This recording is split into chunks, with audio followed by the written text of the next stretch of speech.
আমি যদি আপনাকে জিজ্ঞেস করি আপনি কোথায় বসবাস করেন, আপনি বলবেন যে আমি দিনাজপুরে থাকি। আপনি আমাকে জিজ্ঞেস করলে আমি বলবো আমি রাজশাহীতে থাকি। অথচ সত্য কথা হচ্ছে, বাস্তব কথা হচ্ছে, আমরা কেউ রাজশাহীতেও থাকি না, আমরা কেউ দিনাজপুরেও থাকি না, আমরা কেউ বাংলাদেশেও থাকি না।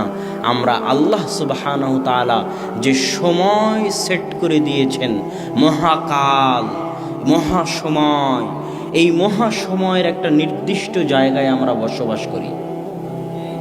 কথা যদি বুঝাতে না পারি তাহলে আমি ব্যর্থ। আমার জন্ম 1993, আমার মৃত্যু আল্লাহ লিখে রেখেছে।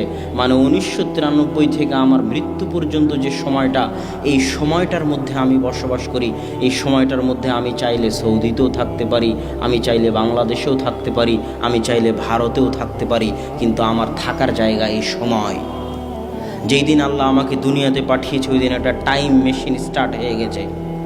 আমার জীবন থেকে প্রত্যেকটা সময়, সেকেন্ড যখন পার হচ্ছে, তখন আমার ওই সময়টা কমতেছে। যেখানে গিয়ে আমার এই টাইম মেশিন থেমে যাবে, সেটা কাছে চলে আসতেছে, নিকটে চলে আসতেছে, অতি নিকটে চলে আসতেছে। পরীক্ষার হলে এসএসসি পরীক্ষা শুরু হবে 3রা ফেব্রুয়ারি। পরীক্ষার হলে 3 ঘন্টার সময় থাকে, 4 ঘন্টার সময় থাকে। একটা একটা করে ঘন্টা যখন শেষ হয়, তখন যদি কোনো ছাত্র আনন্দ করে, এই আনন্দে যে যাক একটা ঘন্টা শেষ হলো, আর মাত্র 1 ঘন্টা বাকি আছে, যাক 30 মিনিট শেষ হলো, আর মাত্র 10 মিনিট বাকি আছে। যদি কোনো ছেলে পরীক্ষার হলে বসে এরকম আনন্দ করে, তাকে আপনি পাগল বলবেন না কি বলবেন? জোরে বলেন, সে কি? মূর্খ। ওই শিক্ষার্থী যে পরীক্ষার হলে বসে থেকে সময় শেষ হওয়ার কারণে আনন্দ করে, সে যত বড় মূর্খ, যারা 31st নাইট উদযাপন করে তারা তার চাইতে বড় মূর্খ।